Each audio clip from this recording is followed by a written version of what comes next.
اور تیسرے پروگرام میں آپ کو کہا تھا کہ انشاءاللہ اس کے بعد ذات باری تعالی اور صفات باری تعالی سے متعلق ایک مسلمان کو کیا عقیدہ رکھنا چاہیے اور کیا درست عقیدہ ہے وہ آپ کی خدمت میں عرض کیا جائے گا، لہٰذا آج اسی کا آغاز کریں گے۔ تو آج کا پروگرام ہمارا ذات باری تعالی اور صفات رب العلا کے بارے میں ہے کہ اللہ کی ذات کے بارے میں ایک مسلمان کو کیا تصورات اور نظریات رکھنے چاہیے،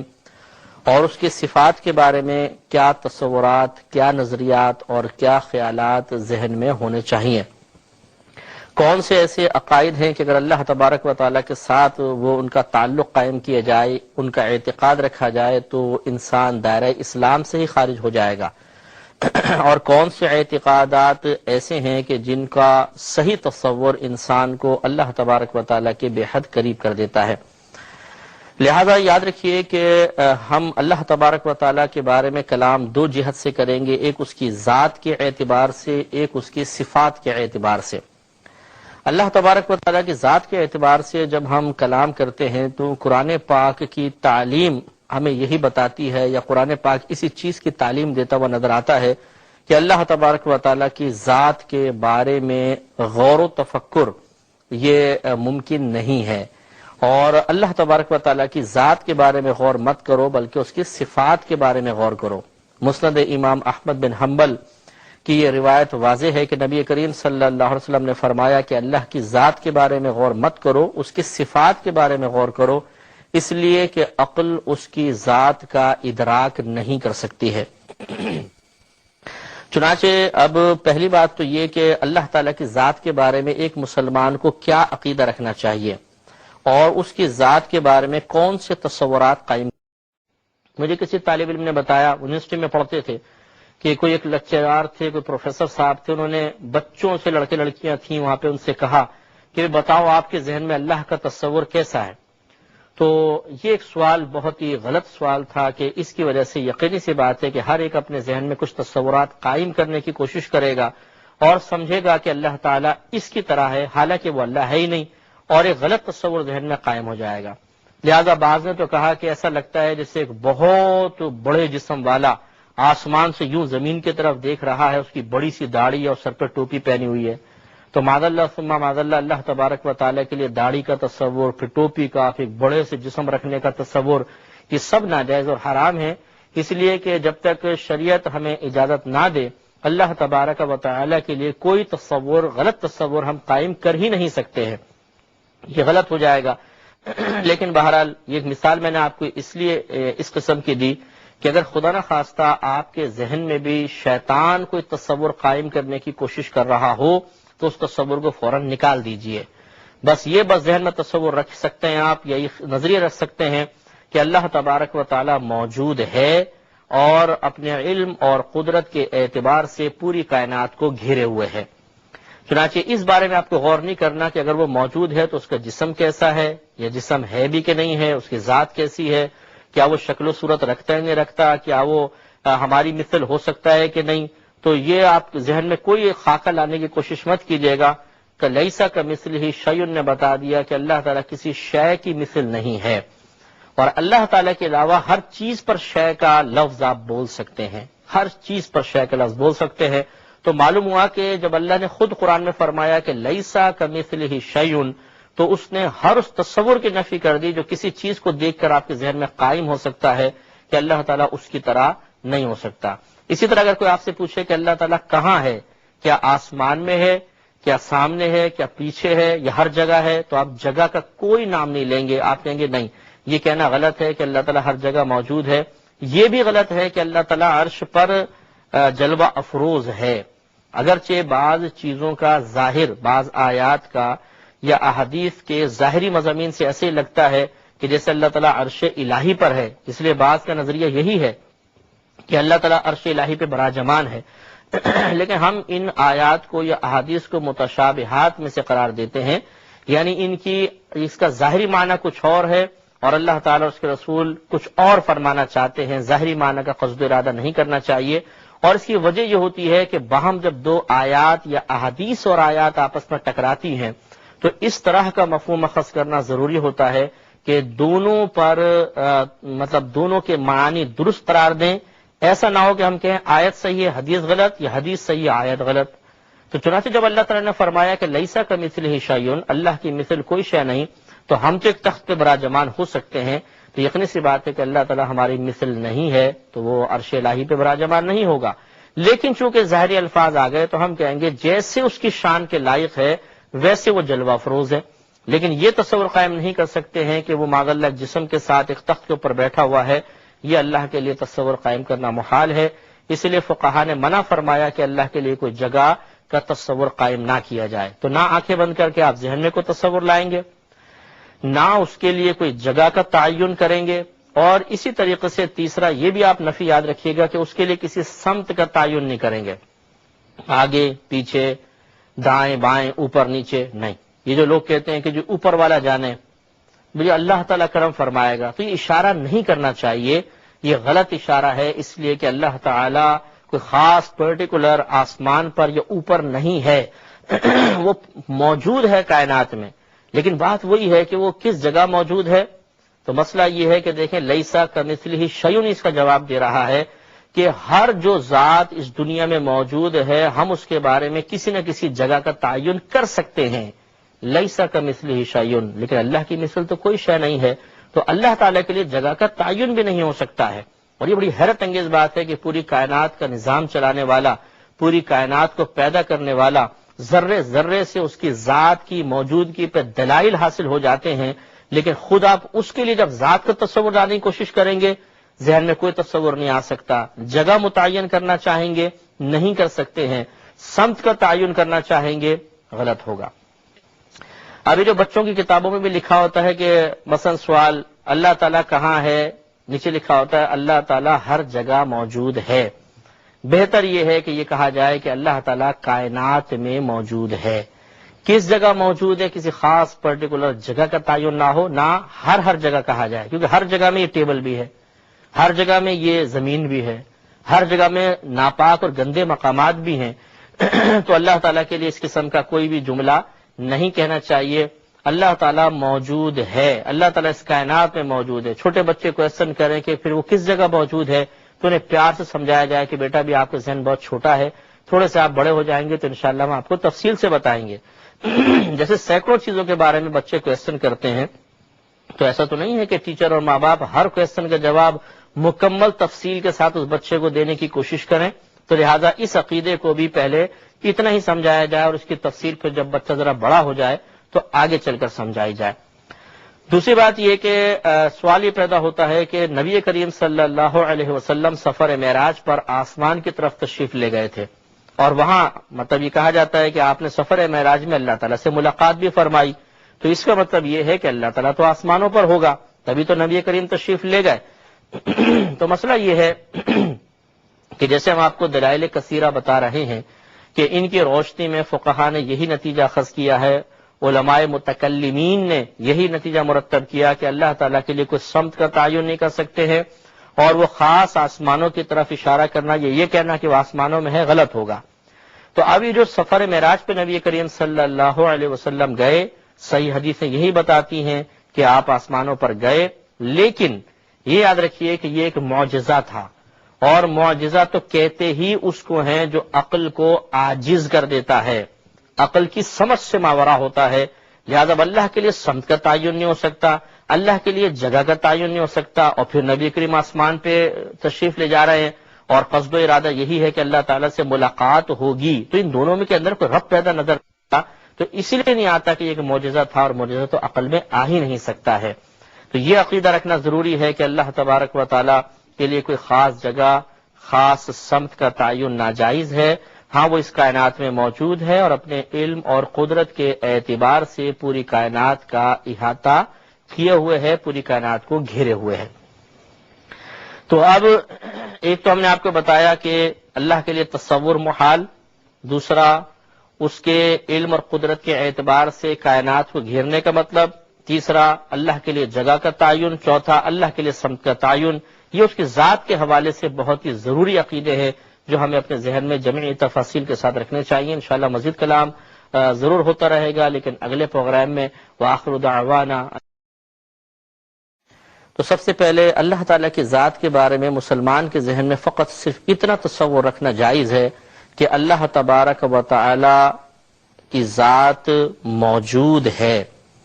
اور وہ اپنے علم اور قدرت کے اعتبار سے پوری کائنات کا احاطہ کیے ہوئے ہے. احاطہ مانے گھیرے ہوئے ہے. اللہ تعالی موجود ہے اور اپنے علم اور اپنی قدرت کے اعتبار سے پوری کائنات کا احاطہ. پہلے اس کا جز لیجیے، اللہ تعالیٰ موجود ہے. میں نے نہیں کہا کہ اللہ تعالیٰ ہر جگہ موجود ہے، کیونکہ اس کو فقہاء اسلام نے منع فرمایا، کیونکہ جگہ کا تصور اللہ تبارک و تعالیٰ کے لیے محال ہے. قرآن عظیم میں اللہ تعالیٰ سورہ شورى میں آیت نمبر 11 ہے، ارشاد فرماتا ہے کہ لیسا کمثلہ شیء، اللہ تبارک و تعالیٰ کی مثل کوئی شے نہیں ہے. تو ہم چونکہ ایک جگہ گھیرتے ہیں، باقاعدہ ایک جگہ میں ہوتے ہیں، اور جو چیز جگہ میں ہوتی ہے ایک تو اس کی طرف اشارہ کیا جا سکتا ہے، اور دوسرا وہ جسم ضرور ہوتا ہے. یعنی جو بھی چیز جگہ گھیرے گی وہ جسم ضرور ہوگی. اور جسم کی تعریف یہ ہے کہ جسم اس شے کو کہتے ہیں جو لمبائی، چوڑائی اور گہرائی میں کٹ جانے کو یا تقسیم ہو جانے کو قبول کرے، اسے جسم کہا جاتا ہے. لہذا اگر اللہ تبارک و تعالیٰ کے لیے کوئی جگہ کا تصور رکھا گیا تو ایک تو اس کی طرف اشارہ کیا جائے گا، جب اشارہ کیا جائے گا تو اس کے لیے ایک خاص سمت متعین ہو جائے گی. سمت 6 ہوتی ہیں، اوپر نیچے آگے پیچھے دائیں بائیں. تو اللہ تعالیٰ کے لیے سمت کا تعین بھی منع ہے، جیسے اس پہ بھی دلیل آئے گی. اور دوسرا جب ہم جگہ کا تصور رکھیں گے تو اللہ تبارک و تعالیٰ کے لیے جسمانیت کا تصور آئے گا،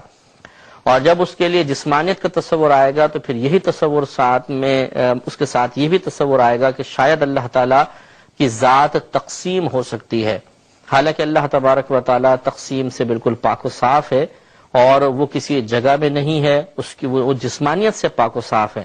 لہٰذا یہ نہ کہا جائے کہ اللہ تعالیٰ ہر جگہ موجود ہے، صرف اتنا کہیں کہ اللہ تبارک و تعالیٰ کی ذات موجود ہے. جگہ کا تعین اس کے لیے جائز نہیں، اور اسی طرح کسی سمت کا تعین، جہت کا تعین بھی جائز نہیں. کوئی ایک مخصوص ہم اس کے لیے کہہ نہیں سکتے کہ وہ آگے ہے، پیچھے ہے، دائیں بائیں، اوپر نیچے. ان تمام تصورات سے قطع نظر اللہ تبارک و تعالیٰ کے لیے ایک موجودگی کا تصور بس ہم ضرور رکھیں گے. دوسرا حصہ تھا کہ وہ اپنی پوری کائنات کو علم اور قدرت کے اعتبار سے گھیرے ہوئے ہے. تو علم اور قدرت کا جب ہم نے لفظ کہا تو اس کا مطلب ہے کہ اپنی ذات کے اعتبار سے اس نے نہیں گھیرا ہوا، ورنہ پھر وہی جسمانیت کا سا تصور آئے گا. جیسے اب میں اس کا احاطہ کر لوں، اس کو گھیر لوں، تو میں نے اپنی ذات کے اعتبار سے اس کو گھیرا ہے، اور میں ایک جسم ہوں. اگر اللہ تبارک و تعالیٰ کے لیے تصور رکھا جائے کہ اللہ تعالیٰ نے اپنی ذات کے اعتبار سے پوری کائنات کو گھیرا ہوا ہے، تو پھر وہی ایک جسم کا سا تصور آئے گا، اور یہ مناسب نہیں ہے. بلکہ یوں کہا جائے گا کہ اللہ تعالیٰ اپنے علم اور قدرت کے اعتبار سے پوری کائنات کو گھیرے ہوئے ہے. علم کے اعتبار سے گھیرنے کا مطلب یہ ہے کہ وہ ذرے ذرے کا علم رکھتا ہے، کوئی شے اس کے علم سے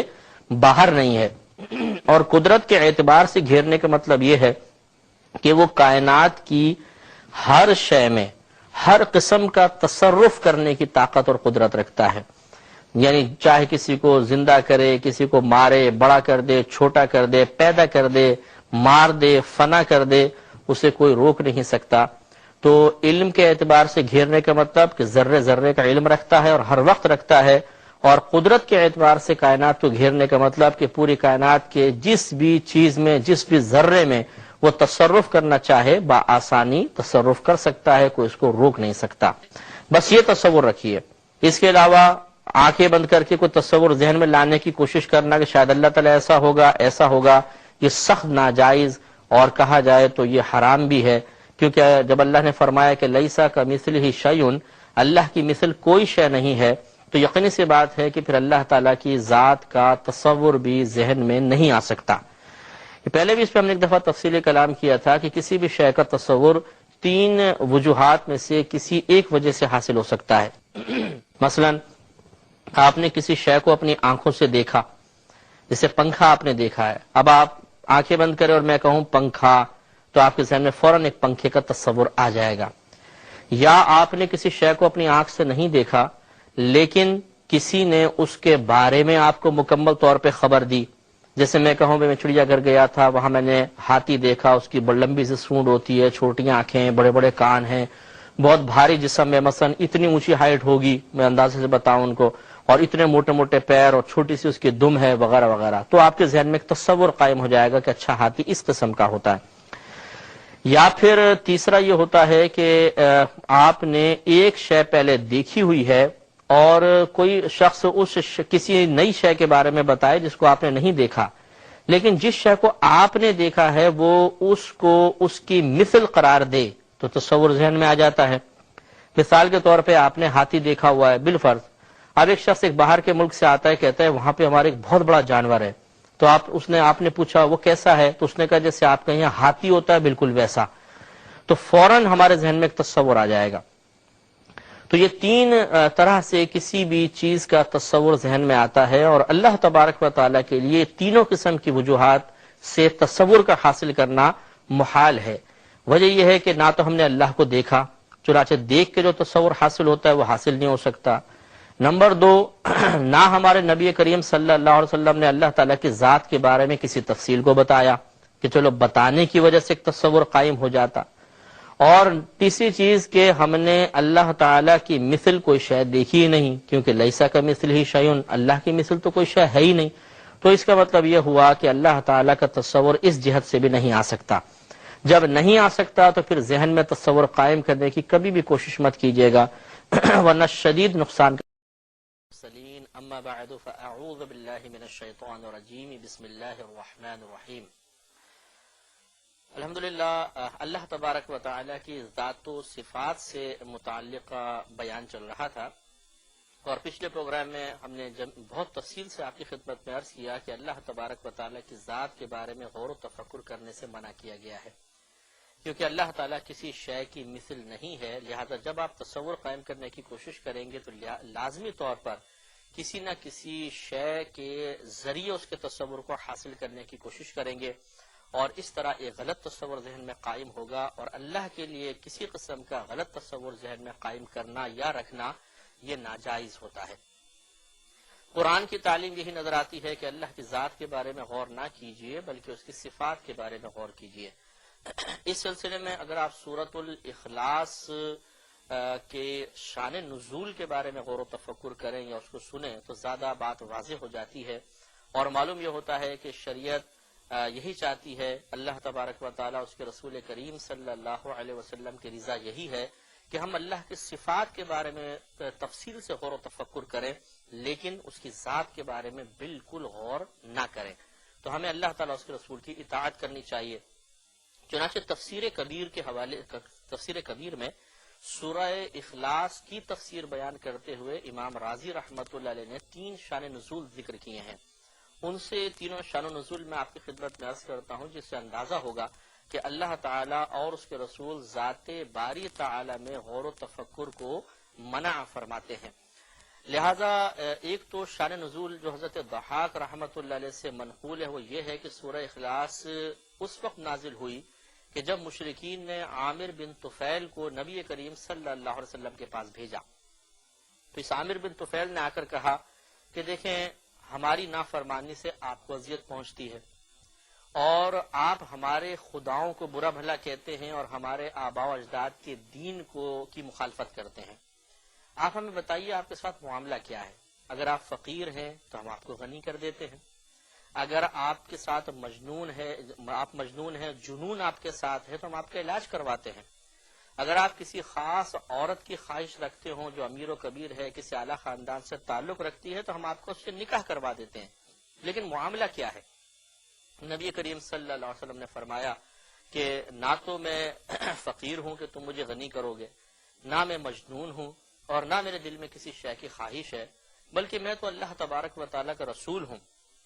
اور تمہیں میں معبودان باطلہ کی عبادت سے ہٹا کر اللہ تبارک و تعالیٰ کی عبادت کی طرف بلاتا ہوں۔ اللہ احد، اے حبیب کریم صلی اللہ علیہ وسلم آپ فرما دیجئے کہ اللہ ایک ہے، اللہ الصمد،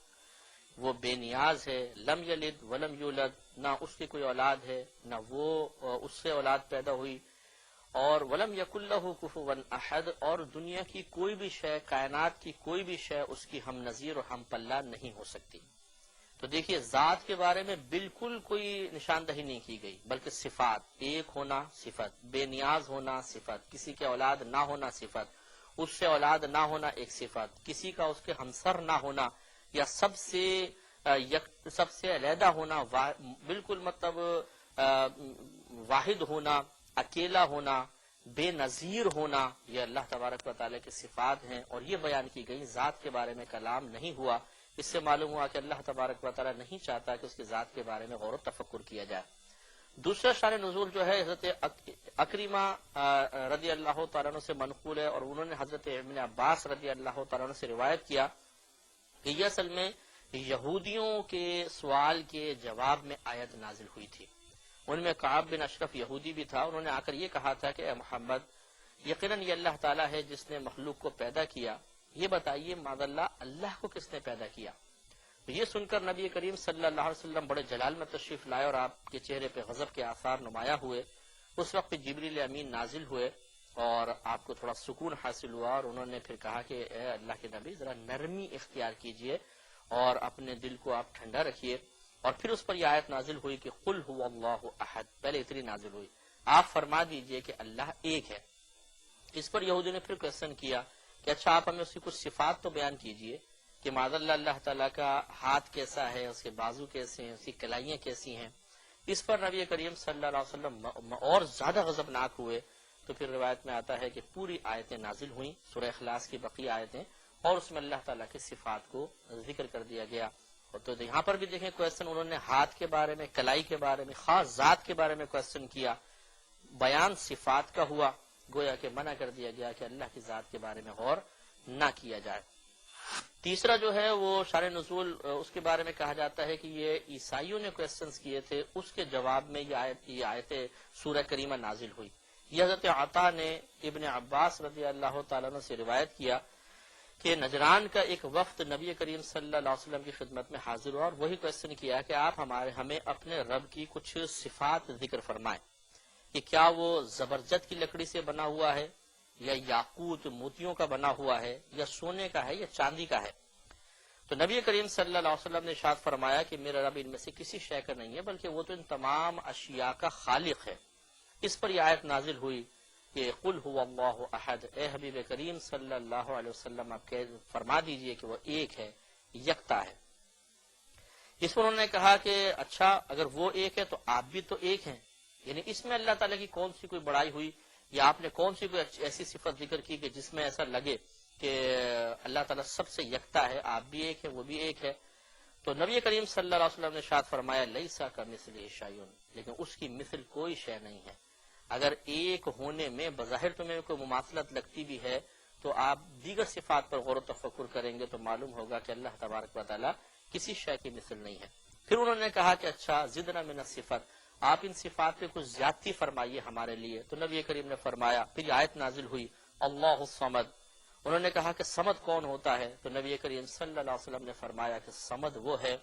کہ تمام مخلوق تو اس کی محتاج ہوتی ہے لیکن وہ کسی کا محتاج نہیں ہوتا۔ اس پر انہوں نے پھر زدنا کے الفاظ کہے کہ اچھا ہمیں اور زیادہ کیجیے، یعنی اور صفات ذکر کیجیے۔ تو نبی کریم نے پھر بیان فرمایا لم یلد، یہ آیت نازل لم یلد، گویا کہ آپ نے یوں سمجھانا چاہا کہ جیسے کہ بی بی مریم پیدا ہوئی ہیں ایسا اللہ تعالیٰ کسی کی اولاد نہیں ہے۔ پھر آیت نازل ولم یولد، اس میں یہ سمجھانا چاہا کہ جیسے کہ عیسیٰ علیہ السلام کو پیدا کیا گیا، اللہ کو کسی نے پیدا نہیں فرمایا۔ ولم یکن لہ کفوا احد، اور اللہ تعالیٰ کی مثل کوئی بھی شے نہیں ہے۔ تو ان تینوں شان و نزول کو آپ دیکھ لیجئے، ان تینوں سے یہی ظاہر ہوتا ہے کہ جب اللہ تعالیٰ کی ذات کے بارے میں کوشچنز کیے گئے تو نبی کریم صلی اللہ علیہ وسلم نے اللہ تبارک و تعالیٰ کی عطا سے ان کے ذہن میں ذات باری تعالیٰ کا کوئی تصور قائم کرنے کے بجائے صرف صفات باری تعالیٰ پر غور و تفکر کی دعوت دی، اور غور و تفکر کرنے کے لیے اللہ کے صفات کو بیان فرمایا۔ لہذا ہمیں بھی مسلمانوں کو بھی اسی چیز کو اپنے پیش نظر رکھنا چاہیے۔ کہیں اسکول میں آپ ہوں، کالج میں ہوں، یونیورسٹی میں ہوں، اپنے گھر میں بیٹھے ہوں، کسی تقریب میں بیٹھے ہوں، آفس فیکٹری وغیرہ میں ہوں، کبھی بھی ذات باری تعالیٰ کو اپنی گفتگو کا موضوع مت بنائیے گا، اس اعتبار سے کہ آپ یوں غور کرنے لگ جائیں کہ بھئی اللہ تعالیٰ کہاں ہے، کس سمت میں ہے، وہ کس طرح کا ہے، کبھی بھی اس کے بارے میں آپ غور مت کیجیے گا، کیونکہ یہ اللہ تعالیٰ اور اس کے رسول کریم صلی اللہ علیہ وسلم کی رضا کے خلاف معاملہ ہوگا، اور اس کی آخری حد خدا نہ کرے کفر بھی ہو سکتی ہے۔ کوئی غلط جملہ نکل گیا تو معاملہ خراب ہو جائے گا۔ اب ایک سوال پیدا ہوتا ہے کہ اللہ تبارک و تعالیٰ کے لیے خود قرآن عظیم میں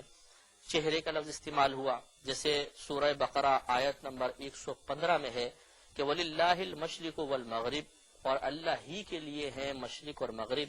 فَأَيْنَمَا تُوَلُّوا، تو تم جس بھی طرف اپنا رخ کرو گے، فَثَمَّ وَجْهُ اللَّهِ، تو اسی طرف اللہ کا وجہ ہے۔ وجہن کی اردو میں ترجمہ کریں گے تو چہرہ آئے گا، تو اگر لفظی ترجمہ کیا جائے اس کا تو یوں بنے گا، تو اسی طرف اللہ کا چہرہ ہے۔ ان اللہ واسع علیم، بے شک اللہ تبارک و تعالی وسعت رکھنے والا، علم رکھنے والا ہے۔ تو آپ کو ایسا نہیں پیدا ہوتا ہے کہ اللہ نے تو خود اپنے لیے وجہن کا لفظ استعمال فرمایا۔ تو جب اب دیکھیں اب یہی ہوتا ہے معاملہ کہ علماء کا یہ کام ہے کہ وہ ایک آیت سے استدلال کر کے نتیجہ نہیں نکالتے، بلکہ مختلف آیات کو رکھتے ہیں سامنے، پھر ان سب پر غور و تفکر کر کے ایسا مفہوم اخذ کیا جاتا ہے کہ کوئی بھی آیت اپنے مقام پہ غلط ثابت نہ ہو، ہر آیت کا مضمون اور مفہوم اپنے مقام پہ درست قرار دیا جا سکے۔ لہذا علماء نے فرمایا، جب اللہ نے فرما دیا، سورہ شورى آیت نمبر 11 آپ کی خدمت میں بیان کی تھی کہ لیسا کمثلہ شیء، اللہ کی مثل کوئی شے نہیں، تو ہمارا تو چہرہ ہے، تو اللہ کی مثل کوئی شے نہیں، اس کا مطلب اللہ کا چہرہ نہیں ہوگا۔ اب یہاں جو وجہن کا لفظ آیا تو پھر ہم اس کی کوئی اور تعویل کریں گے، کوئی اور ایسا مفہوم لیں گے کہ جو مناسب ہو، تو یہاں پر پھر رحمت کا مفہوم لیا گیا کہ تم جس طرف بھی رخ کرو گے ثم وجہ اللہ، اسی طرف اللہ تعالیٰ کی رحمت تمہیں متوجہ نظر آئے گی۔ تو اس سے پھر واضح ہو گیا کہ یہاں وجہن رحمت کے معنی میں ہے، اور اس کے حقیقی معنی کا قصد ارادہ اس لیے نہیں کریں گے کہ اگر ہم کر لیں تو دیگر کئی آیات کا انکار کرنا لازم آئے گا۔ اسی طریقے سے ہاتھ کا لفظ بھی استعمال ہوا کہ ان الذین یبایعونک، اے حبیب کریم صلی اللہ علیہ وسلم، بے شک وہ صحابہ یا وہ لوگ جو آپ کے ہاتھ پر بیعت کر رہے ہیں، انما یبایعون اللہ، محض وہ اللہ تبارک و تعالیٰ کی بیعت کر رہے ہیں، ید اللہ فوق ایدیہم، اللہ تبارک و تعالیٰ کا ید ان کے ہاتھوں کے اوپر ہے۔ ید مانے ہاتھ ہوتا ہے، تو اللہ کا ہاتھ ان کے ہاتھوں کے اوپر ہے۔ اب یہاں بھی بظاہر ید کا لفظ ہے، لیکن وہی تعویل ہے کہ اللہ تبارک و تعالیٰ کا خصوصی کرم، اللہ تعالیٰ کی خصوصی تائید ان کے ساتھ ہے۔ اسی طریقے سے ساق کا لفظ استعمال ہوا، ساق اردو میں پنڈلی کو کہتے ہیں، یعنی ساق عربی میں پنڈلی کو کہا جاتا ہے، اردو میں اس کا ترجمہ پنڈلی ہوتا ہے۔ اللہ تعالیٰ نے فرمایا سورہ قلم آیت نمبر 42 میں اللہ نے فرمایا کہ یوم یکشف عن ساق، جس دن کھولی جائے گی پنڈلی، اور یہ حدیثوں میں ہے کہ اللہ تعالیٰ اپنی پنڈلی کھولے گا۔ تو اب معاذ اللہ یہ پنڈلی جو ہوتا ہے گھٹنوں سے لے کر اور نیچے جو ٹخنے ہوتے ہیں پیر کے، اس کا جو درمیانی حصہ اس کو پنڈلی کہا جاتا ہے۔ تو ایسا لگتا ہے کہ اللہ کے لیے بھی کوئی پنڈلی ہے، لیکن یہاں پر جو مفسرین کرام نے تعویل پیش کی وہ اللہ تبارک و تعالیٰ کی قدرت عظیمہ مراد لی، جس دن اللہ تعالیٰ کی قدرت عظیمہ کا اظہار ہوگا کہ جہنم پورے شعلہ زن ہوگی،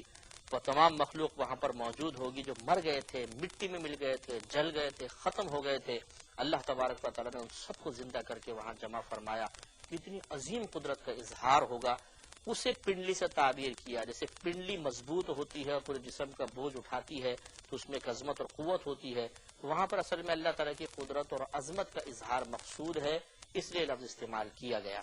چنانچہ جو پہلی آیت تھی سورہ بقرہ 115 نمبر آیت تھی، دوسری سورہ فتح آیت نمبر 10 اور تیسری سورہ قلم آیت نمبر 42، تینوں میں اللہ تبارک و تعالیٰ نے کہیں وجہن کا لفظ استعمال کیا، کہیں یدن کا، اور کہیں اللہ تبارک و تعالیٰ نے پنڈلی کا لفظ استعمال کیا، لیکن ان کے تعویلی معنی لیں گے، حقیقی معنی کا قصد ارادہ نہیں کیا جائے گا، کیونکہ اگر حقیقی معنی کا ارادہ کیا جائے تو پھر دیگر آیات سے اس کا ٹکراؤ پیدا ہو جائے گا۔ اس لیے اللہ کے لیے یاد رکھیے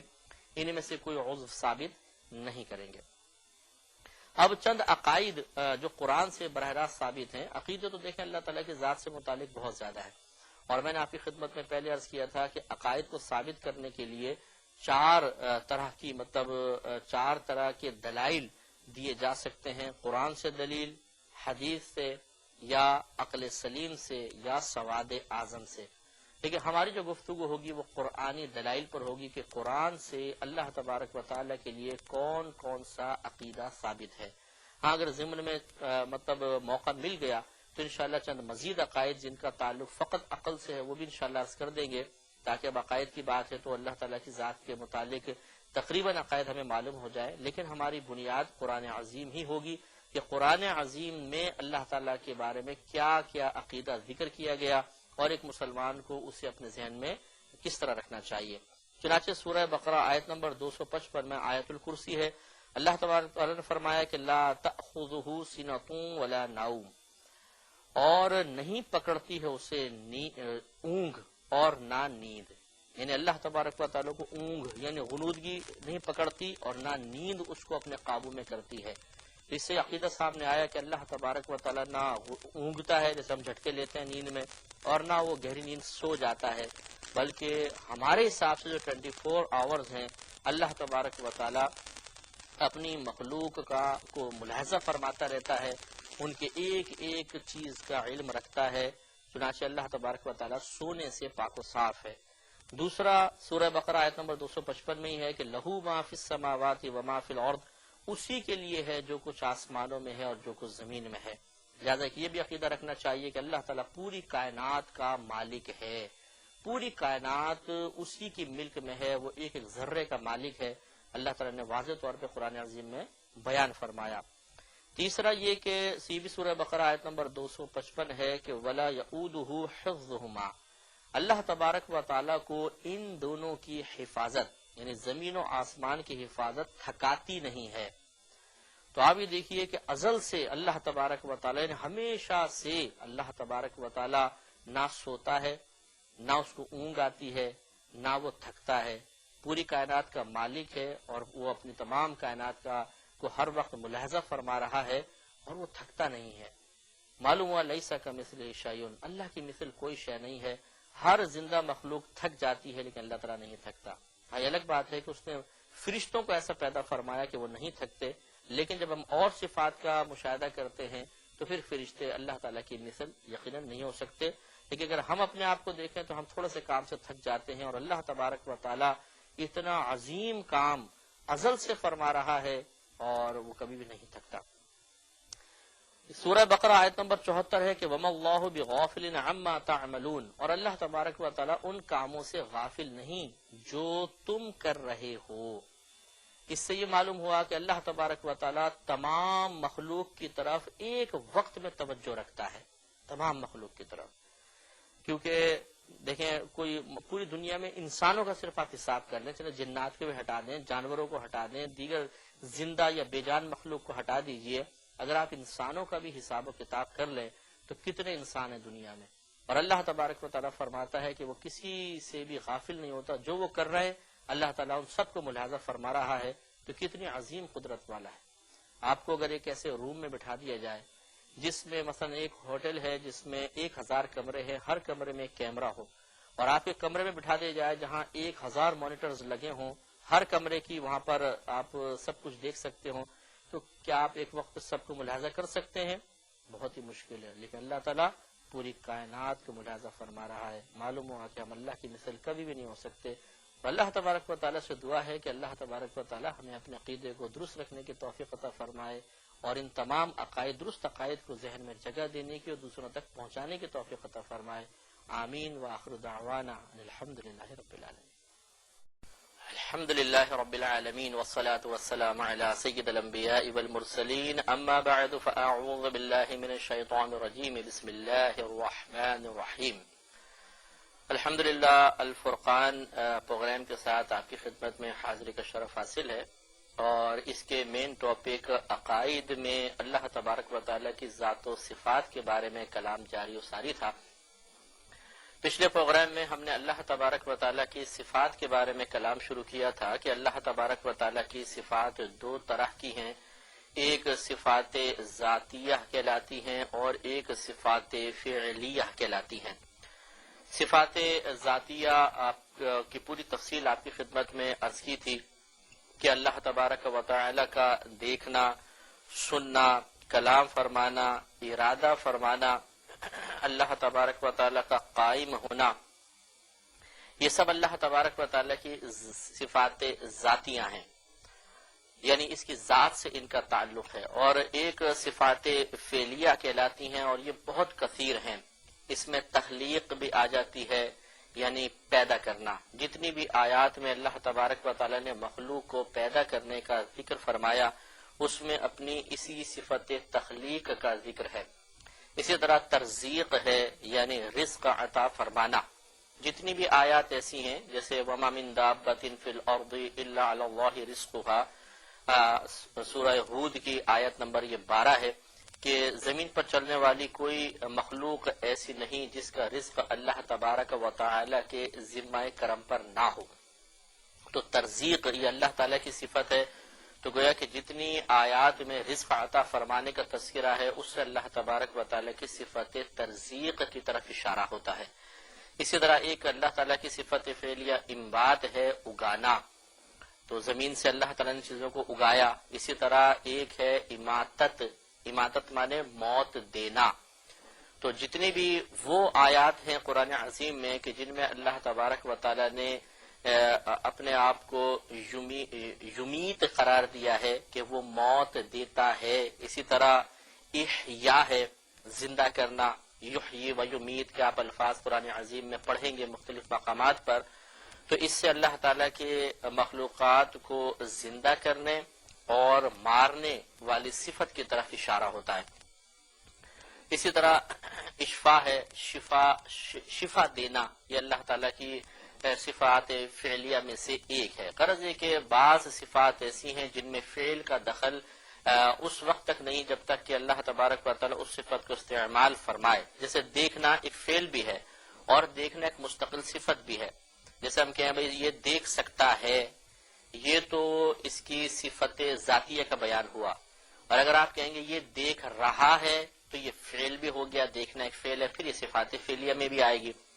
تو گویا کہ اللہ تعالیٰ کی بعض صفات ایسی ہیں کہ جن میں اگر کوئی فعل نہ بھی کر رہا ہو تو اس کی وہ صفت ہیں، لیکن بعض صفات کا اندازہ صرف اس وقت ہوگا جب ان صفات کو باقاعدہ ایک فعل کی صورت میں آپ ملاحظہ فرمائیں گے یا اس کا ظہور دیکھیں گے، تو ہم انہیں صفات فعلیہ سے تعبیر کرتے ہیں۔ تو دو طرح کی اللہ تعالیٰ کی صفات ہیں، اور ان تمام صفات کا بیان ہم قرآن سے لیتے ہیں۔ قرآن عظیم میں جن جن صفات کا اللہ تبارک و تعالیٰ کی تذکرہ آ گیا، ہم پر لازم ہے کہ ہم ایمان رکھیں، یقین رکھیں، اعتقاد رکھیں کہ وہ اللہ تبارک و تعالیٰ کی صفت ہے۔ اور اسے پچھلی مرتبہ بھی ہمارا کلام اس موضوع پر بھی ہوا تھا، اور یہ توجہ طلب بات ہے کہ ہر خیر اور شر کا خالق اللہ تبارک و تعالی ہی ہے، لیکن جب ہم کسی خیر کا تذکرہ کریں تو اس کی نسبت اللہ تعالی کی طرف کرنا بہت ہی افضل اور اولا ہے۔ جیسے اللہ نے انبیاء علیہ السلام کو پیدا فرمایا، اللہ تعالی خالق کائنات ہے، اللہ تعالی خالق الانبیاء ہے، اللہ تعالی خالق الملائکہ ہے، فرشتوں کو پیدا فرمانے والا ہے، یہ اچھی چیز ہے۔ لیکن اس عقیدے کے باوجود کہ بری چیزوں کا خالق بھی اللہ تبارک و تعالی ہی ہے، شیطان معاذ اللہ خالق نہیں ہے کہ کوئی یہ کہے کہ یہ بری چیز کو شیطان نے پیدا کیا تو کافر ہو جائے گا۔ یہ تو ایک حقیقت کا اعتراف ہے، لیکن کیا اس طرح ایک بری چیز کی نسبت اللہ تعالیٰ کی طرف کرنا کیا یہ بہتر ہے؟ مثلا اللہ کو خالق الخمر کہنا کہ شراب کا خالق، تو شراب یقیناً اللہ تبارک و تعالیٰ نے پیدا فرمائی، یہ عقیدہ رکھنا ہوگا، لیکن اس طرح نسبت کرنا مناسب نہیں ہوتا، اس کو فقہا نے بے ادبی قرار دیا ہے، لہذا اللہ تبارک و تعالیٰ کی طرف اس طریقے سے نسبت نہیں کریں گے۔ ہاں یہ اچھا ہے طریقہ کہ آپ کے اللہ تعالیٰ نے ہر شے کو پیدا فرمایا، تو ہر شے میں پھر مختلف چیزیں بھی آ جایا کرتی ہیں۔ جیسے کہ آپ کو میں نے بتایا تھا کہ جس طرح فقہی احکام یا شرعی احکام کے لیے 4 دلائل چاہیے ہوتے ہیں، یا 4 دلیلوں میں سے کسی ایک دلیل سے کوئی شرعی حکم ثابت ہوگا، قرآن، سنت، اجماع یا قیاس،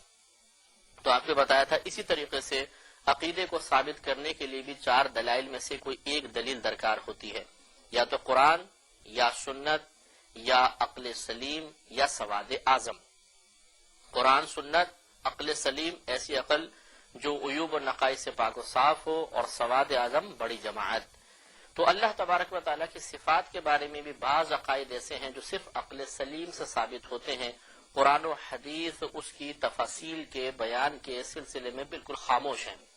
مثال کے طور پر جب ہم اللہ تبارک و تعالیٰ کو حی اور قیوم کہتے ہیں، اور اس کا مفہوم آپ کو بتایا تھا، حی وہ جو ہمیشہ سے زندہ ہے اور ہمیشہ زندہ رہے گا، اور قیوم وہ کہ جو ہمیشہ سے قائم ہے، ہمیشہ سے باقی ہے اور ہمیشہ ہمیشہ باقی رہے گا۔ یا اس کا ایک مطلب یہ بھی لیتے ہیں کہ حی وہ ہے کہ جس کو کسی نے زندگی نہیں دی، وہ خود زندہ ہو، جیسے اللہ تعالیٰ، جبکہ ہمیں اللہ تعالیٰ نے زندگی عطا فرمائی، لیکن اللہ تعالیٰ کو تو کسی نے وجود عطا نہیں کیا، وہ تو سب کو عطا فرمانے والا ہے، وہ اپنے وجود میں کسی کا محتاج نہیں ہے،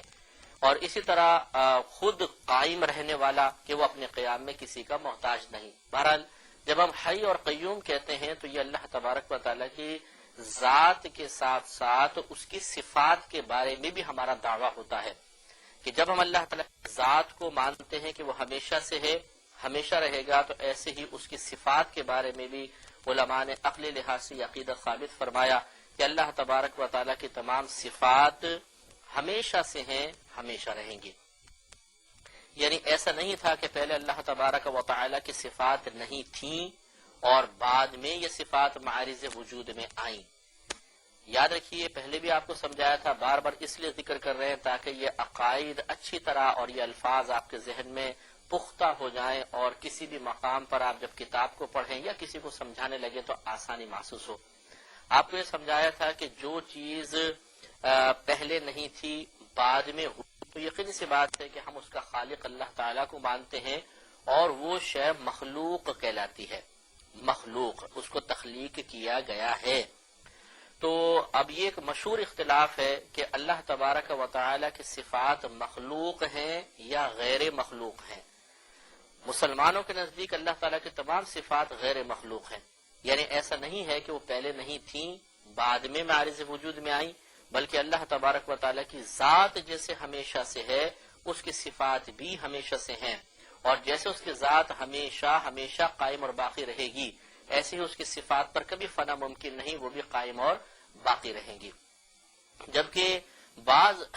فرقے ایسے ہوئے جیسے معتزلہ ہیں کہ وہ اللہ تبارک و تعالیٰ کی صفات کو مخلوق تسلیم کرتے ہیں،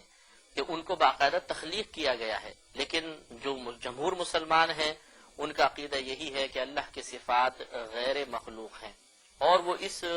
دعوے کو یا اس عقیدے کو عقل سے ثابت کرتے ہیں۔ وہ اس طریقے سے کہ اللہ تعالیٰ کی صفات کو اگر مخلوق تسلیم کر لیا جائے تو ماننا پڑے گا کہ ایک وقت میں اللہ تعالیٰ کی ذات تو تھی لیکن یہ صفات نہیں تھیں، کیونکہ مخلوق وہی چیز ہوتی ہے جو پہلے نہیں ہوتی، بعد میں معرض وجود میں آئی، تو یہ ماننا پڑے گا کہ اللہ کی ذات تھی اور اس کی کوئی بھی صفات نہیں تھی۔ تو اب آپ خود غور کر لیں کہ اس عقیدے کے ساتھ ہی بے شمار غلط قسم کے عقائد کا ماننا بھی لازم آئے گا۔ مثلا جو دیکھ نہ سکتا ہو اس کو بہرا کہتے ہیں، جو دیکھ نہیں سکتا اس کو اندھا کہتے ہیں، جو سن نہیں سکتا اس کو بہرا کہتے ہیں، جو بول نہیں سکتا اسے گونگا کہا جاتا ہے، جو ارادہ نہ کر سکے تو ایک بے جان سی چیز ہے۔ تو اب اللہ تبارک و تعالی اگر پہلے موجود تھا اور کوئی بھی صفت اس کے پاس نہیں تھی تو آپ کو ماننا پڑے گا کہ معاذ اللہ ثم معاذ اللہ، نہ وہ دیکھ سکتا تھا، نہ وہ سن سکتا تھا، نہ وہ کلام کر سکتا تھا، نہ کوئی اس کو ارادہ کر سکتا تھا، اور نہ اسے کسی چیز پر قدرت حاصل تھی، کیونکہ قدرت، کلام، دیکھنا، سننا، ارادہ فرمانا، یہ سب اس کی صفات ذاتیہ ہے۔ تو اس کا مطلب اللہ تعالیٰ کسی چیز پہ قادر نہیں تھا۔ اسی طرح تخلیق، ترزیق، یہ چیزیں بھی پہلے نہیں تھی۔ تو جب یہ نہیں مانیں گے تو اللہ تبارک و تعالیٰ کا ان تمام چیزوں سے خالی تصور کرنا گویا کہ بے شمار عیوب و نقائص کو اللہ تعالیٰ کی طرف متوجہ کرنا ہے کہ وہ نہ دیکھ سکتا تھا تو کیا ہوگا، وہ سن نہیں سکتا تھا تو کیا اس کی طرف نسبت ہو جائے گی، وہ بول نہیں سکتا تھا تو کیا نسبت ہو جائے گی۔ غرض ہے کہ سینکڑوں عیوب و نقائص کا اللہ کی طرف منسوب کرنا لازم آئے گا، اور یقینی سی بات ہے یہ درست نہیں ہے۔ پھر سوال یہ بیدار ہوتا ہے کہ یہ بتائیے کہ جب اللہ تعالیٰ کے پاس کوئی صفت تھی ہی نہیں تو پھر یہ کیسے بعد میں بولنے لگا،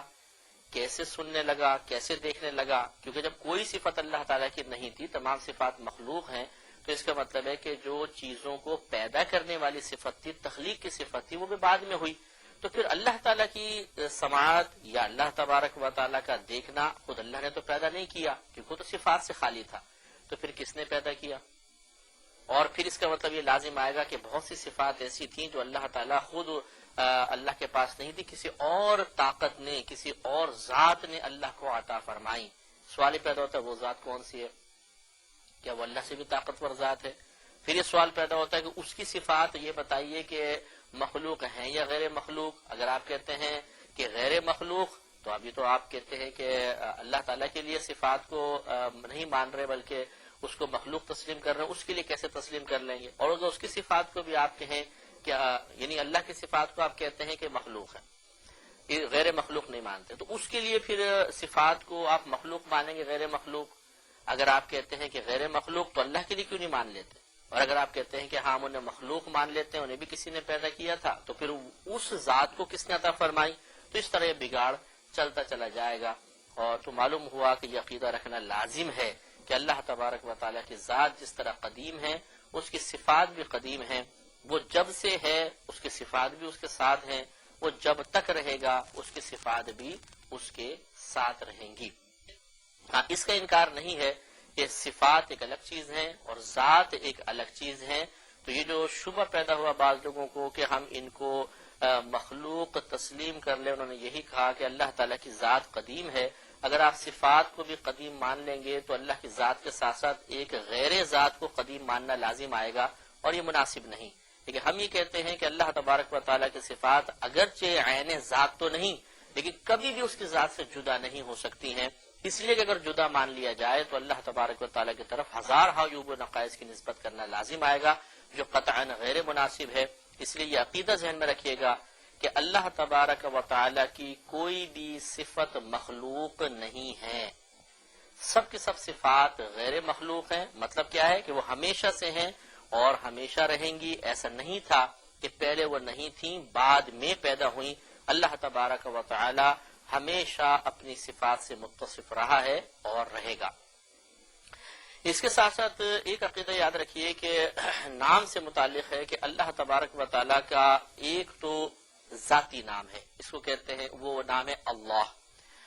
اور باقی جو اللہ تعالیٰ کی طرف نام منسوب کیے جاتے ہیں انہیں صفاتی کا نام کہتے ہیں، جیسے کہ نبی کریم صلی اللہ علیہ وسلم نے اللہ تبارک و تعالیٰ کے کم و بیش 99 نام ذکر فرمائے، لیکن ایسا نہیں ہے کہ وہ 99 ہی ہیں اور نام نہیں ہیں، احادیث میں اس کے علاوہ بھی نام آئے ہیں، لیکن ان 99 ناموں کے بارے میں نبی کریم صلی اللہ علیہ وسلم کا فرمان ہے کہ جو اللہ تبارک و تعالیٰ کے ان اسماء کو یاد کر لے گا وہ جنتی ہو جائے گا۔ تو اب یہ جو میں ایک آیت آپ کی خدمت میں عرض کر رہا ہوں، اس سے یہ عقیدہ ظاہر ہوتا ہے، آپ اس کو ایک نظریہ کہہ سکتے ہیں، ایک عقیدہ بھی کہہ سکتے ہیں، کہ اگرچہ اس کا تعلق براہ راست کفر و اسلام سے تو نہیں، حالانکہ ہم نے عقیدے کی تعریف آپ کو یہ بتائی تھی کہ جس پر اعتقاد رکھیں تو اسلام میں داخل ہو جائیں، جس پہ اعتقاد نہ رکھیں تو اسلام سے خارج ہو جائیں، لیکن یہ اگرچہ کفر و اسلام سے تعلق یہ مسئلہ نہیں رکھتا ہے، لیکن بہرحال اس کا تعلق ایک مستحکم اسلامی نظریے سے ہے، اس لیے اس کا ذکر بھی مناسب محسوس ہوتا ہے۔ کہ اس جو آیت میں آپ کی خدمت میں عرض کر رہا ہوں یہ سورہ اعراف کی آیت کریمہ ہے اور 180ویں آیت ہے۔ یہ اس میں اللہ تبارک و تعالی نے ناموں کے بارے میں ایک بات بیان فرمائی، ایک نظریہ بیان فرمایا جس کو ہمیں اختیار کرنا چاہیے۔ اس کا پہلے شان و نزول یاد رکھیے کہ ابو جہل ایک مرتبہ نبی کریم صلی اللہ علیہ وسلم کی خدمت میں حاضر ہوا اور کہنے لگا کہ آپ کہتے ہیں کہ آپ کا خدا ایک ہے، حالانکہ آپ کبھی اللہ کو پکارتے ہیں اور کبھی رحمان کو پکارتے ہیں۔ تو نبی کریم صلی اللہ علیہ وسلم اس پر خاموش ہوئے اور یہ آیت کریمہ نازل ہوئی، اور گویا کہ نبی کریم صلی اللہ علیہ وسلم کی طرف سے اللہ تعالیٰ کے حکم اور اس کی مدد سے جواب یہ تھا کہ وہ خدا ایک ہی ہے، اگر آپ اسے مختلف ناموں سے پکارتے ہیں تو وہ اس کے صفاتی نام ہیں، تو لہٰذا اس طرح اس جاہل کو جواب دیا گیا۔ تو اس کے بارے میں اللہ تعالیٰ ارشاد فرماتا ہے وَلِلَّهِ الْأَسْمَاءُ الْحُسْنَى، اور اللہ ہی کے لیے ہیں بہت اچھے نام، فَادْعُوهُ بِهَا، تو تم اسے ان ناموں سے پکارو، وَذَرُوا الَّذِينَ يُلْحِدُونَ فِي أَسْمَائِهِ، اور انہیں چھوڑ دو جو اس کے ناموں میں حد سے حق سے تجاوز کرتے ہیں، سَيُجْزَوْنَ مَا كَانُوا يَعْمَلُونَ، وہ جلد اپنے کیے کا بدلہ پائیں گے۔ گویا کہ اللہ تعالیٰ نے اپنے آپ کو بہترین ناموں سے پکارنے کا حکم دیا، اور جو نام حق سے تجاوز کر جائیں، حد سے تجاوز کر جائیں، ان ناموں سے پکارنے کو منع کیا گیا۔ سوال یہ پیدا ہوتا ہے کہ وہ کون سے نام ہیں کہ جو حق یا حد سے تجاوز کر جانے والے ہیں۔ ان میں کئی اصول مرتب کیے گئے۔ ایک اصول تو یہ ہے کہ اگر اللہ تبارک و تعالیٰ کا کوئی نام ہے، صفاتی نام ہے، اس کو بگاڑ کر وہ نام کسی اور مخلوق کا رکھ دیا گیا ہو تو یہ نام اللہ کے لیے استعمال کرنا بالکل غیر مناسب ہے۔ جیسے کفار نے الہ اللہ کے لیے استعمال ہوتا تھا، اس کو بگاڑ کے لات رکھا، عزیز کو بگاڑ کے عزا رکھا، اور منان کو بگاڑ کے منات رکھ دیا۔ تو اب اللہ تعالیٰ کے لیے یہ نام استعمال نہیں کر سکتے، اور یہ اللہ کے ناموں میں حد سے تجاوز کرنا ہے کہ ان کو اس طرح بگاڑ دیا جائے کہ بگاڑا جائے اور پھر کسی غیر اللہ کا نام رکھ دیا جائے، یہ ایک حد سے تجاوز کرنے کی صورت ہے۔ دوسرا یہ کہ اللہ تبارک و تعالیٰ کے لیے ایسا کوئی نام مقرر کر دینا جو قرآن یا حدیث میں نہ آیا ہو۔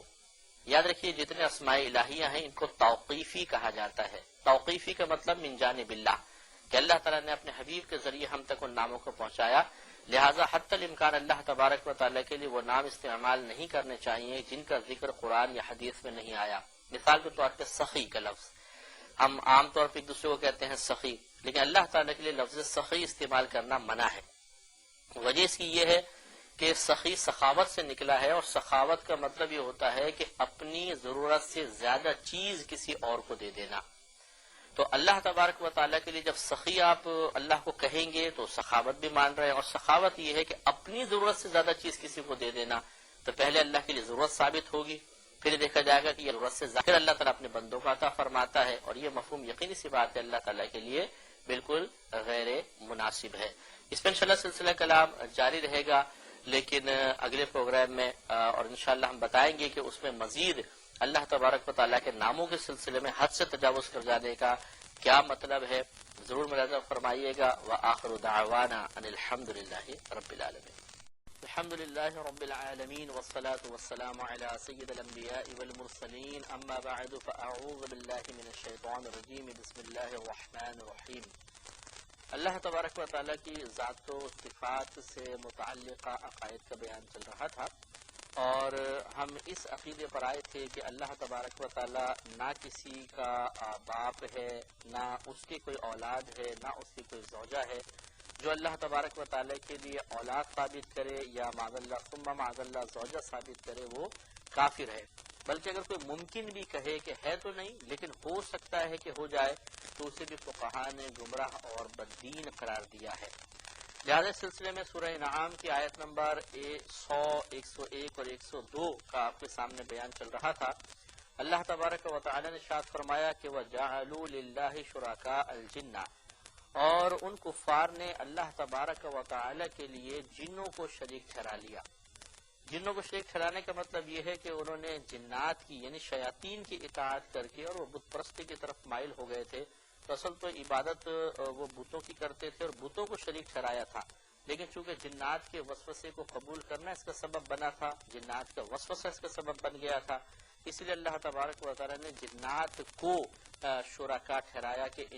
قرار دیا کہ انہوں نے شیاطین کو یا جنات کو اللہ کا شریک ٹھہرایا۔ وَخَلَقَهُمْ، حالانکہ اللہ تبارک و تعالی نے ان جنات کو پیدا فرمایا ہے۔ تو شریک تو برابر درجے کا ہوتا ہے، جب اللہ تعالیٰ نے ان کو پیدا فرمایا تو وہ خالق اور یہ مخلوق، اور خالق اور مخلوق میں برابری کہاں۔ وَخَرَقُوا لَهُ بَنِينَ وَبَنَاتٍ بِغَيْرِ عِلْمٍ، اور انہوں نے گھڑ دیے اللہ تبارک و تعالیٰ کے لیے بیٹے اور بیٹیاں بغیر کسی علم کے، یعنی جہالت کے ساتھ اللہ کی طرف بیٹوں اور بیٹیوں کی نسبت کر دی۔ جیسے بعض نے حضرت عیسیٰ علیہ السلام کو اللہ کا بیٹا قرار دیا، کسی نے حضرت عزیر علیہ السلام کو، کفار و مشرکین جو تھے انہوں نے فرشتوں کو اللہ کی بیٹیاں قرار دیا۔ تو اللہ تبارک و تعالیٰ نے اسے بغیر علم سے تعبیر فرمایا، جس کو ہم جہالت بھی اس کا ترجمہ کر سکتے ہیں، کہ انہوں نے اپنی جہالت کے سبب اللہ تبارک و تعالیٰ کے لیے بیٹے اور بیٹیاں گھڑ لی، اپنے پاس سے ایجاد کر لی، مقرر کر لی۔ تو جہالت کے ساتھ یعنی بغیر کسی علم کے، معلوم ہوا کہ ان کے پاس کوئی دلیل نہیں ہے۔ یقینی سی بات ہے کہ اگر آپ یہ کہیں معاذ اللہ ثم معاذ اللہ کو یہ کہتا ہے کہ عیسیٰ علیہ السلام اللہ کے بیٹے ہیں، تو کوئی نہ کوئی دلیل تو ہوگی نا، خود اللہ نے بیان فرمایا ہوگا، کہاں ہے۔ اسی طرح اللہ کے لیے کوئی زوجہ ہے یا اللہ تعالیٰ نے فرشتوں کو بیٹیاں بنایا ہے، تو کیا دلیل ہے اس پر؟ کوئی اس پر کوئی مضبوط دلیل پیش نہیں کر سکتا. ہمارا قرآن سختی کے ساتھ اس کا انکار کرتا ہے. سبحانہ وتعالی عما یصفون، اسے پاکی ہے اور برتری حاصل ہے، بلندی حاصل ہے ان تمام چیزوں سے کہ جن سے وہ اللہ تعالیٰ کو موصوف کر رہے ہیں. اور پھر اللہ تعالیٰ نے اس عقیدے کا رد بڑے پیارے انداز سے فرمایا، یعنی اس عقیدے کا رد کہ اللہ کے لیے اولاد ہو سکتی ہے، اس کے لیے زوجہ ہو سکتی ہے. ارشاد فرمایا کہ بدیع السماوات والارض، آسمانوں اور زمین کو بغیر کسی نمونے کے پیدا فرمانے والا ہے. بدیع کہتے ہیں بنانے والے کو، لیکن اس طرح بنانا کہ جس چیز کو بنا رہا ہے اس کا پہلے کوئی سیمپل، کوئی ماڈل موجود نہ ہو. ایک نئی چیز کو بنانا اس کو بدیع کہتے ہیں، یعنی نئی چیز کو بنانے والے کو بدیع کہتے ہیں، اور نئی چیز کو بدعت کہا جاتا ہے. تو بدیع السماوات والارض، آسمانوں اور زمینوں کو بغیر کسی نمونے کے پیدا فرمانے والا ہے. انا یکون لہ ولد ولم تکن لہ صاحبہ، تو کہاں سے ہوگا اس کے لیے کوئی اولاد اور نہیں ہوگی اور نہیں ہے اس کے لیے کوئی زوجہ. یعنی جب وہ تمام آسمان و زمین کو خود بنانے والا ہے، تمام اور اس کے درمیان جتنی چیزیں اس کو وہ خود اللہ پیدا کرنے والا ہے، تو پھر اس کے لیے اولاد کیسے ہو سکتی ہے اور اس کے لیے زوجہ کیوں ہوگی؟ وجہ یہ ہے کہ جو پیدا کرنے والا ہے وہ مطلب اللہ، زوجہ کو خود پیدا تو نہیں کیا جاتا، اور اس طرح اولاد کو خود مطلب اولاد تو جیسے ماں سے پیدا ہوتی ہے، جب بیوی ہے ہی نہیں تو پھر اولاد کہاں سے ہوگی؟ دوسرا یہ کہ اولاد اگر ہوتی ہے تو باپ کی جنس سے ہی ہوتی ہے. اللہ تبارک و تعالیٰ کی جنس سے کوئی اگر اولاد ہوتی معاذ اللہ ثم معاذ اللہ تو وہ خدا ہی ہوتی، وہ اللہ ہی ہوتی، اور دوسرا خدا تو ممکن ہی نہیں ہے. اور پھر اللہ تعالیٰ تو تمام کائنات کا مالک ہے، اور زمینوں کا مالک، آسمانوں کا مالک، اور کوئی بھی باپ اپنی اولاد کا مالک نہیں ہوتا. لہٰذا معلوم ہوا کہ جتنی مخلوق اللہ نے پیدا کی وہ اللہ کی ملک میں ہے، اللہ اس کا مالک ہے، اور مالک یقینی سی بات ہے کہ باپ نہیں ہو سکتا اور مملوک بیٹا نہیں ہو سکتا. لہذا یہ تصور قائم نہ کیا جائے. وَخَلَقَ كُلَّ شَيْءٍ، اور اس نے ہر شے کو پیدا کیا. جب ہر شے کو اس نے پیدا کیا تو فرشتے بھی اسی نے پیدا کیے، عیسیٰ علیہ السلام کو بھی اس نے پیدا کیا، عزیر علیہ السلام کو بھی اسی نے پیدا فرمایا. جب اس نے پیدا فرمایا اس کی کوئی زوجہ تو ہے ہی نہیں، تو اس کا مطلب ہے کہ پھر وہ ان کی مخلوق تو ہے، اولاد نہیں ہے. وَهُوَ بِكُلِّ شَيْءٍ عَلِيمٌ، اور وہ اللہ تبارک و تعالی ہر شے کو جانتا ہے. ذَلِكُمُ اللَّهُ رَبُّكُمْ، یہ اللہ تمہارا رب ہے. لا الہ الا ہو، نہیں ہے الہ، کوئی الہ نہیں ہے مگر صرف اللہ تعالی. خالق کل شیء، ہر شے کا خالق ہے. اس میں پھر وہی انکار، فَاعْبُدُوهُ، تو تم اس کی عبادت کرو. وَهُوَ عَلَى كُلِّ شَيْءٍ وَقِيلٌ، اور وہ ہر شے پر وکیل ہے، یعنی ہر شے کی کفالت کرنے والا ہے، ہر شے کی دیکھ بھال کرنے والا ہے. تو معلوم یہ ہوا کہ یہ نظریہ بالکل غلط ہے کہ اللہ تبارک و تعالیٰ کے کوئی اولاد ہے، یا معاذ اللہ ثم معاذ اللہ اس کے کوئی زوجہ ہے. ایسا کچھ بھی نہیں ہو سکتا، جو مانے وہ کافر ہوگا. ایک عقیدہ جو قرآن سے ثابت ہے وہ یہ ہے کہ عزت اور ذلت سب اللہ تبارک و تعالیٰ کے قبضہ قدرت میں ہے. جس کو چاہتا ہے عزت دیتا ہے، جس کو چاہتا ہے ذلیل کر دیتا ہے، ذلت میں مبتلا کرتا ہے، جس کو چاہتا ہے عروج و ترقی عطا فرماتا ہے، اور جس کو چاہتا ہے اسے پستی اور زوال عطا فرماتا ہے. اسی طرح حکومت اور اختیار و منصب کا حاصل ہونا یہ بھی اللہ تبارک و تعالیٰ کے قبضہ قدرت میں ہے. جس کو چاہتا ہے منصب عطا فرماتا ہے اور نعمت حکومت عطا فرماتا ہے، اختیار عطا فرماتا ہے، جس سے چاہتا ہے اختیار کو چھین لیتا ہے. اس کے بارے میں سورہ آل عمران آیت نمبر 26 میں اللہ تبارک و تعالی نے بیان فرمایا ان دونوں عقائد کے بارے میں کہ عزت اور ذلت اور حکومت اور اختیار سب اللہ کے قبضہ قدرت میں ہے. ارشاد ہوتا ہے قل اللہم مالک الملک، اے حبیب کریم صلی اللہ علیہ وسلم آپ فرما دیجئے کہ اے اللہ، اے ملک کے مالک، تؤتی الملک من تشاء، تو جسے چاہتا ہے سلطنت عطا فرماتا ہے. وَتَنزِعُ الْمُلْكَ مِمَّن تَشَاءُ، اور تو چھین لیتا ہے اختیار اور حکومت جس سے تو چاہتا ہے. وَتُعِزُّ مَن تَشَاءُ، اور تو عزت عطا فرماتا ہے جسے تو چاہتا ہے. وَتُذِلُّ مَن تَشَاءُ، اور تو ذلت میں مبتلا فرما دیتا ہے ہر اس شخص کو جس کو تو چاہتا ہے. بِيَدِكَ الْخَيْرُ، تیرے ہی قبضہ قدرت میں بھلائی ہے. تو معلوم یہ ہوا کہ اگر کسی کو عزت حاصل ہو رہی ہے تو وہ اللہ کی طرف سے ہے، اور ذلت حاصل ہو رہی ہے تو وہ بھی من جانب اللہ ہے۔ اسی طرح حکومت اور اختیار کا معاملہ ہے، لیکن اس عقیدے کو صحیح سمجھنا چاہیے۔ دیکھیے ایک تو ہے عروج اور عزت جو اچھے طریقے سے حاصل کی جائے، کوئی عالم دین ہے، کوئی مفتی ہے، کوئی شخص نیک اعمال کرتا ہے جس کی بنا پر معروف ہوا، کسی نے حج وغیرہ کر لیا تو اپنے خاندان میں اس کو ایک مقام عزت حاصل ہو جاتا ہے، یہ بھی ایک عزت ہے۔ اور ایک آدمی ہے وہ بدماش ہے اور وہ زبردستی اپنی عزت کرواتا ہے، لوگ اس کی تعظیم کے لیے کھڑے ہو جاتے ہیں، اس کے شر کے خوف کی وجہ سے، ڈر کی وجہ سے اس کے خلاف کچھ بولتے نہیں ہیں، اس کی زبردستی تعظیم کرتے ہیں، چاہے پیٹھ پیچھے برا بھلا کہتے ہوں، یہ بھی بظاہر ایک اسے عزت حاصل ہے۔ یہ دونوں طرح کی عزتوں کا اصل مالک جو ہے وہ تو اللہ تعالیٰ ہی ہے، لیکن فرق یہ ہے کہ جس کو اچھے انداز سے عزت حاصل ہو رہی ہے ہم اس کی نسبت اللہ کی طرف کر سکتے ہیں کہ بالکل اللہ نے اس کو عزت عطا فرمائی، اور جو گندے اور غلط طریقے سے عزت حاصل کر رہا ہے اسے اللہ کی طرف منسوب کرنا منع ہوتا ہے۔ اور چونکہ اس شخص نے غلط طریقے سے عزت حاصل کی، اگرچہ عزت دینے والا اللہ تعالیٰ ہے، اس کو یوں سمجھ لیجئے کہ یہ جو عزت ایک تو ہے کہ اللہ تعالیٰ اپنی رضا سے کسی کو کچھ عطا فرمایا، اور ایک یہ ہے کہ اگر کوئی شخص اس خراب طریقے سے عزت حاصل کر رہا ہے تو اس کی راہ میں اللہ نے کوئی رکاوٹ قائم نہیں فرمائی تو اس کو عزت حاصل ہو گئی۔ اس میں بظاہر اس شخص کے اپنے قدرت و اختیار سے کچھ حاصل ہو رہا ہے، لیکن اللہ تبارک و تعالیٰ اگر چاہتا تو عزت حاصل نہ کر سکتا، تو جو رکاوٹ اللہ نے نہیں ڈالی اور اس کو عزت حاصل ہو گئی تو گویا کہ وہ اللہ کی طرف سے ہی عطا کردہ ہے، ورنہ چاہتا تو روک لیتا، لیکن اللہ تعالیٰ اس کی اس عزت سے راضی نہیں ہے کیونکہ وہ غلط طریقے سے حاصل کی گئی ہے۔ یہی حکومت اور اختیار اور منصب کے بارے میں ہے کہ جو جائز طریقے سے منصب حاصل کرے ہم اسے براہ راست اللہ کی طرف منسوب کر سکتے ہیں کہ بھئی یہ منصب، یہ حکومت اللہ نے اس کو عطا فرمائی، اور جو غلط طریقے سے منصب اور حکومت حاصل کرتا ہے اسے اللہ کی طرف منسوب کرنا مناسب نہیں، اگرچہ عقیدہ یہی رکھنا ہوگا کہ یہ اللہ کی ہی طرف سے ہے، لیکن اسے منسوب کر دینا کہ یہ اللہ نے اس کو عطا فرمائی یہ مناسب نہیں ہے، کیونکہ عام لوگوں کے دل میں ایک برا تصور، ایک بدگمانی پیدا ہوگی، اعتراض پیدا ہوگا۔ مثال کے طور پہ کسی نے رشوت وغیرہ دے کر کوئی منصب حاصل کر لیا، اب ہم کہیں کہ جی اللہ نے اس کو منصب عطا فرمایا، تو لوگ کہیں گے یار یہ دیکھو رشوت دے کے اوپر آیا اور یہ اللہ نے اس کو عطا فرمایا، اس کی رشوت کے باوجود اللہ نے دے دیا۔ تو عام ذہنی سطح پہ یہ عام جو ذہنی سطح ہے وہ اس چیز کی حقیقت کو اور صحیح تصور کو قائم نہیں کر سکے گی اور سمجھ نہیں سکے گی،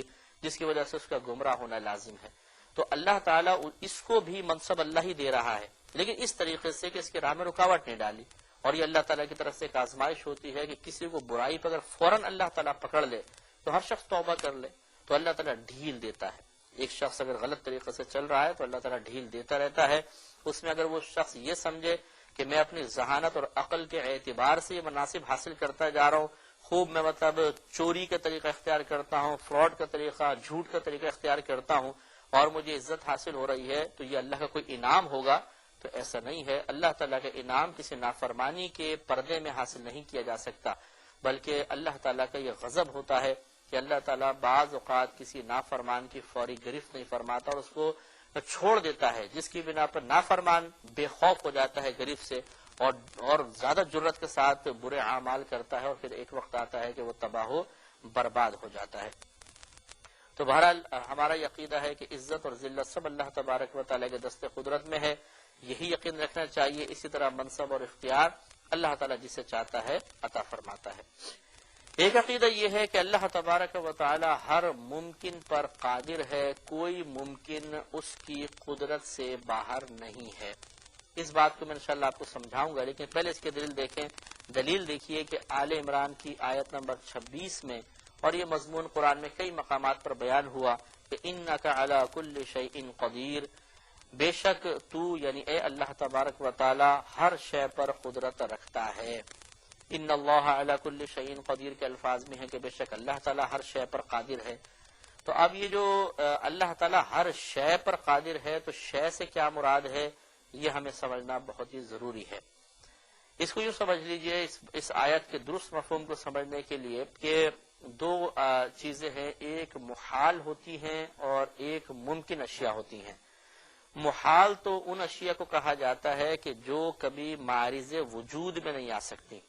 وہ محال ہے۔ جو کبھی بھی وجود میں نہ آ سکے اسے محال کہا جاتا ہے، جیسے اللہ کے لیے اولاد محال ہے کہ کبھی وجود میں نہیں آئے گی. دوسرا خدا محال ہے کہ کبھی وجود میں نہیں آئے گا. معاذ اللہ ثم معاذ اللہ اللہ تعالیٰ کو اپنے آپ کو ہلاک کر دینا یہ محال ہے، یہ کبھی یہ چیز وجود میں نہیں آ سکتی ہے، تو اسے محال کہتے ہیں. یہ محالات کہلاتی ہے، جمع محالات ہے. اور ایک ہوتی ہے ممکن، اس کے مقابلے میں ایک چیز ممکن ہوتی ہے. ممکن اسے کہتے ہیں جو وجود میں آ سکے. پھر اس کی دو قسمیں ہیں کہ وہ وجود میں آ چکا ہے، یہ آیا تو نہیں لیکن آ سکتا ہے. جیسے ہم اور آپ ہیں، آپ سن رہے ہیں، میں بول رہا ہوں، ہم ممکن ہیں. ممکن کیا ہوتا ہے؟ ہمارا وجود ہو سکتا ہے اور ہو بھی چکا ہے، اس لیے ہمیں ممکن کہا جائے گا. ہم محال تو نہیں ہیں، محال ہوتے تو ہمارے سے وجود میں نہ آتے. اور یہ بھی ممکن ہے کہ اللہ تبارک و تعالیٰ اس ٹیبل کو سونے کا بنا دے، اگرچہ یہ وقوع پذیر نہیں ہوا لیکن اللہ کے لیے محال نہیں ہے. اگر اس بات کو مان لیا جائے کہ یہ ٹیبل سونے کی ہو سکتی ہے، اللہ تعالیٰ بنا دے، تو کوئی خرابی تو لازم نہیں آ رہی. اللہ تعالیٰ کی طرف کسی عیب یا برائی کی نسبت تو نہیں ہو رہی، کسی اسلامی عقیدے کا خلاف تو لازم نہیں آ رہا. جیسے اگر یہ کہا جائے کہ معاذ اللہ اللہ تعالیٰ دوسرا خدا بنا سکتا ہے، تو یہ ایک محال چیز کا ہم نے دعویٰ کیا. اور دو خدا، یہ تو قرآن و حدیث کے حکم کے بالکل خلاف ہیں، تو پھر یہ نظریہ اور عقیدہ بھی بالکل غلط ہوگا، وہ محال. لیکن ٹیبل کا سونے کا بنایا جانا یہ اللہ کے لیے کوئی محال نہیں ہے. تو معلوم ہوا کہ بعض چیزیں ممکن ہوتی ہیں، بعض محال. ممکن وہ جو وجود میں آ چکی ہیں یا آ سکتی ہیں، اور محال وہ اشیاء جو کبھی بھی وجود میں نہیں آ سکتی. آپ ذہن میں ان کے خاکہ فرضی طور پہ صورت پر لا سکتے ہیں، لیکن حقیقتاً وہ کبھی بھی وجود میں نہیں آئیں گی. اب یاد رکھیے جو اللہ تعالیٰ نے ارشاد فرمایا کہ اللہ تعالی ہر شے پر قادر ہے، اس شے سے مراد ممکنات ہوتی ہیں، ممکن اشیاء ہوتی ہیں، محالات نہیں ہے. لہذا آیت کا مفہوم یہ ہوگا کہ اللہ تبارک و تعالی ہر ممکن پر قادر ہے، ہر ممکن شے پر قدرت رکھتا ہے. محالات اس کی قدرت کے تحت نہیں آتے. یہ جملہ نہیں کہیں گے کہ اللہ تعالیٰ محالات پر قادر نہیں ہے، بلکہ ہم یوں کہیں گے کہ یہ محالات اللہ کی قدرت کے تحت نہیں آتے. لہٰذا یہ سوال نہ کیا جائے کہ یہ بتائیے کہ کیا اللہ تعالیٰ طرح بھاری پتھر بنا سکتا ہے جو خود بھی نہ اٹھا سکے، تو ہم کہیں گے یہ محال ہے، اور محال اللہ تعالیٰ کی قدرت کے تحت آتا ہی نہیں ہے. لہٰذا ان اللہ علی کل شیء قدیر کے تحت اس بات کو دیکھنے کی کوشش نہ کی جائے. اب ایک سوال پیدا ہوتا ہے کہ اگر ہم محالات پر اللہ کو قادر نہ مانیں تو کیا اللہ تعالیٰ کی قدرت ناقص نہیں رہ جائے گی؟